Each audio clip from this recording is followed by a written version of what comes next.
suñu bopp kenn duñu ko defaral.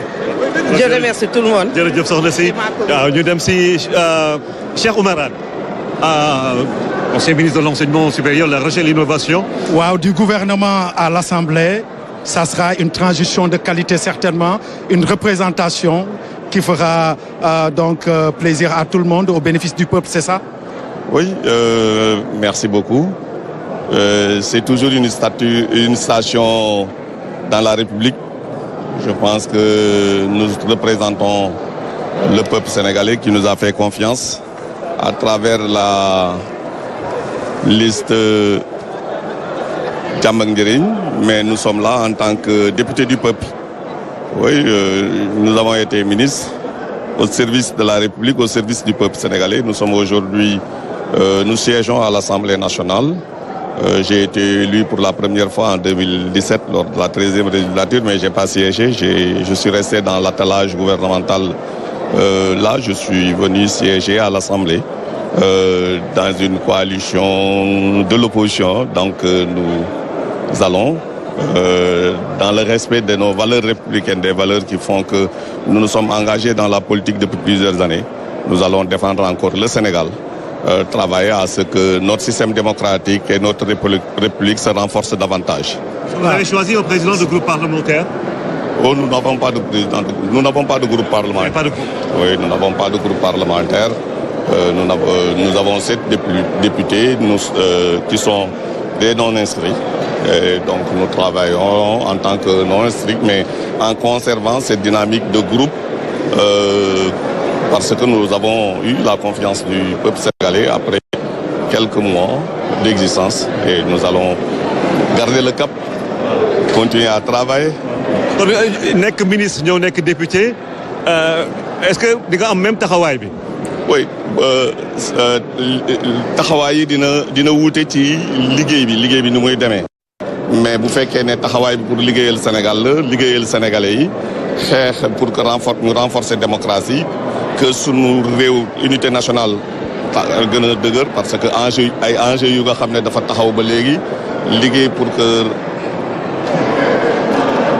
que Sénégal di avancer pour que Sénégalais yi di gis seen bopp ci développement wu Sénégal loolu yëpp ci ay taxawaay la yu nga xam ne dinañ ko ci am. Maintenant expérience bi ñu amoon yëpp en tant que ministre mais politicien lañ nekk depuis longtemps. ñu jéem a taxawal tamit suñu vision won Sénégal yi ñun nan la ñu gisee ne Sénégal noonu la war a taxawee dinañu xool gouvernement bi ni muy liggéeyee à chaque fois dinañ joxe suñu point de vue à chaque fois dinañu wane ne bu fekkee mën nañu def nu mu gënee ñu def ko te loolu yaakaar naa dinañ ko wane à chaque fois. jërëjëf Cheikh Oumar Anne député dañuy jël benn jigéen. soxna si ak fan nga jógee ban parti nga bokk. asalaamaaleykum wa rahmatullah ñu ngi nuyu sénégalais yëpp man maa ngi tudd Khady Sarr je suis députée inscrite sur la liste de PASTEF je viens du département de Rufisque. waaw ban taxawaay nga bëgg a am fii ci assemblée Tëngéej bëri na enjeu bu dee dañuy wax ci wàllu département bi au plan national tamit bëri na ay enjeu.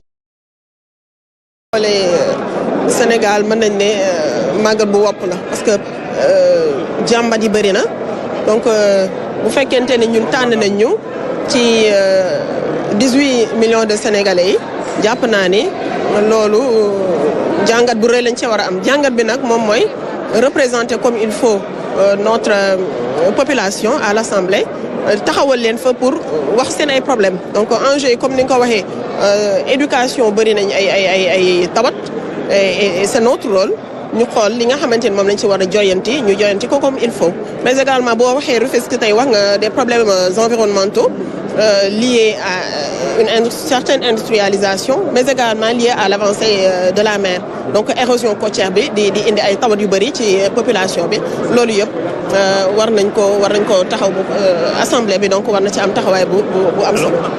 Rapidement en français, pour vous, quels sont aujourd'hui les grands défis à relever pour l'institution que vous représentez aujourd'hui? Merci, M. Ibrahima Diédhiou. Donc il y a beaucoup de défis à relever et je pense que le premier, c'est d'abord d'apporter des réformes institutionnelles, mais également d'être une assemblée de rupture, tant au point de vue du comportement, mais également au point de vue du fonctionnement. Parce qu'on a l'habitude de voir que à l'Assemblée, il y a beaucoup plus de projets de loi qui passent que les propositions de loi. Et moi, je conçois qu'il appartient aux députés de marquer cette rupture, n'est-ce pas, en faisant beaucoup de propositions de loi. Bien sûr. Quel est votre nom et quel est votre passé, quelle est votre fonction aujourd'hui? Vous êtes député aujourd'hui, mais qu'est-ce que vous avez fait dans la vie? Quel est votre travail? Donc moi, je suis professeur d'histoire et de géographie. Je m'appelle Khadista, comme vous avez demandé. Donc, actuellement, je suis députée représentante du peuple sénégalais. Et donc, j'ai toute la fierté et l'honneur de représenter ma population au niveau de l'hémicycle. Et je pense qu'on sera à la hauteur. Vous êtes de quelle région? Je suis du département de Rufisque. De Rufisque. Tout à fait. Ah, vous êtes parent d'Aïssa Thioro Léboui. Exactement. Alors, dañuy dem Mbour, Rufisque ak Mbour soriwul. député Mbour yi laa jëm. ñi ngi woon Rufisque fii tamit am na solo. député Mbour yi ñoo aaye. waa Rufisque nañu xaar. acca waa Mbour. waa Mbour ñu ngoog tête de liste bi moo ngoog. ñu bëggoon xam Issa may mu tuuti rek waa Rufisque xaar. Quel est aujourd'hui, Maître Tall, Monsieur comment? Docteur Diaité. Docteur Diaité, quels sont les véritables enjeux pour que cette institution retrouve son lustre d'antan, qu'on redore son blason? Merci beaucoup. Nous tenons vraiment à vous féliciter. Nous remercions le peuple sénégalais de nous avoir fait confiance. Comme vous le savez, nous avons mené un projet pendant 10 ans. Et aujourd'hui, on est à l'hémicycle pour représenter ce peuple. Donc, comme vous l'avez si bien dit, les enjeux sont énormes. D'abord, le premier point, c'est de redorer le blason de l'Assemblée nationale. Parce que ce qu'on a vu dans les législatures passées, c'était vraiment déplorable. Ce n'est pas une bonne image pour notre démocratie. On est là aujourd'hui pour défendre les projets du peuple qu'on a vendus pendant ces 10 années. Donc, nous avons fait une offre politique qui consiste vraiment à mettre le Sénégal sur les rampes de lancement.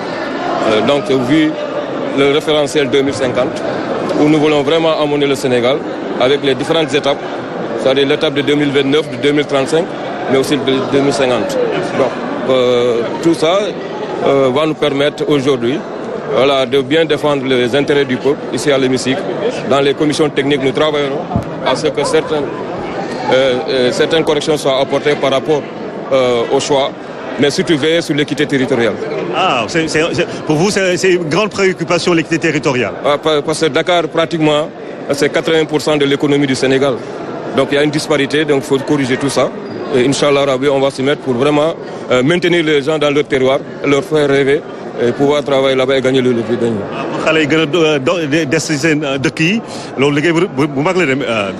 Rien n'est impossible, il faut juste avoir le courage, mais aussi cette volonté vraiment de donner la chance à tous les Sénégalais de pouvoir accéder aux services sociaux de base, mais aussi de leur permettre vraiment de relancer leur économie à partir des territoires que nous avons lancés et que, Inch'Allah, Rabbi, bientôt les choses vont bouger. Bien sûr. En tout cas, on a un bon pressentiment sur le profil des députés. Maître Tall, dites-nous, quel est le mot d'ordre pour vous, aujourd'hui, député de la majorité? Mais le mot d'ordre, c'est le travail. Nous invitons tous au travail, mais également à la rupture de ce que nous avons l'habitude de voir ici dans l'hémicycle, qui est un symbole de notre démocratie et de notre République. Notre défi majeur est de restaurer cette relation de confiance, de réconcilier le peuple sénégalais avec son Parlement. Les défis majeurs, effectivement, c'est de faire que l'Assemblée soit une assemblée décomplexée, où on aura de véritables représentants du peuple et non de représentants de partis politiques. Son rôle, fondamentalement, repose sur la proposition ou les votes des projets de loi, contrôler l'action gouvernementale, mais également faire le suivi et l'évaluation des politiques publiques. Je pense qu'on aura besoin de ce genre d'assemblée qui sera une vitrine pour le Sénégal, mais également un exemple à citer au niveau mondial. Parce que le Sénégal a une démocratie assez connue et reconnue, qui a toujours servi d'exemple, ici au Sénégal comme ailleurs, plus particulièrement en Afrique. Je pense que notre rôle est de consolider cet acquis, de faire de ce Sénégal et de sa démocratie une vitrine et un modèle à citer partout sur les sommets internationaux, mais également essayer d'aller de l'avant.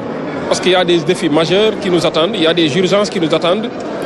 Et le challenge, nous, 15e législature, est de faire en sorte que ces urgences soient réglées et que l'Assemblée nationale puisse être l'Assemblée digne de son nom et où de véritables représentants du peuple effectueront leur législature. Bien sûr, vous êtes avocat. Est-ce que vous serez assez critique avec le pouvoir exécutif? On a tendance à dire que quand la majorité est mécanique, tout passe comme lettre à la poste. Est-ce que vous allez nous faire revivre ça ou pas? Mais écoutez, si c'est de la critique pour la construction, oui. Si c'est de la critique pour faire avancer les choses, oui. Si c'est critiquer pour dire la vérité, oui. Mais ma conviction est que le pouvoir exécutif est un pouvoir responsable, avec des hommes et des femmes qui aiment le Sénégal. Des hommes et des femmes qui ont du challenge, qui veulent faire avancer les choses. Et je pense que ce pouvoir exécutif, avec ce Parlement, je pense qu'ils feront bon ménage pour faire avancer le pays pour le grand bonheur du peuple sénégalais. Merci wolof tuuti rek dañuy tàmm di wax ni assemblée ku am majorité rek lépp lu ñëw rek day jàll comme lettre bu ñu dugal ci poste. Est-ce que di ngeen am beneen gis-gis beneen façon taxawaay par rapport ak loi yi nga xamante ni ngeen war a voter? waaw foofu damay dalal sa xel fii lépp lu fiy jàll mooy lu gën ci réew mi. C'est vrai que majorité am na lu muy jariñ parce que instrument la pour nga doxal say politique publique instrument pour nga doxal say réformes yi nga bëgg a doxal waaye li am solo ba am solo mooy ana lan moo war a jàll ak lan moo war a jàll lépp lu gën ci réew mi parce que askan wi la ñuy xool ñun mooy suñu interlocuteur.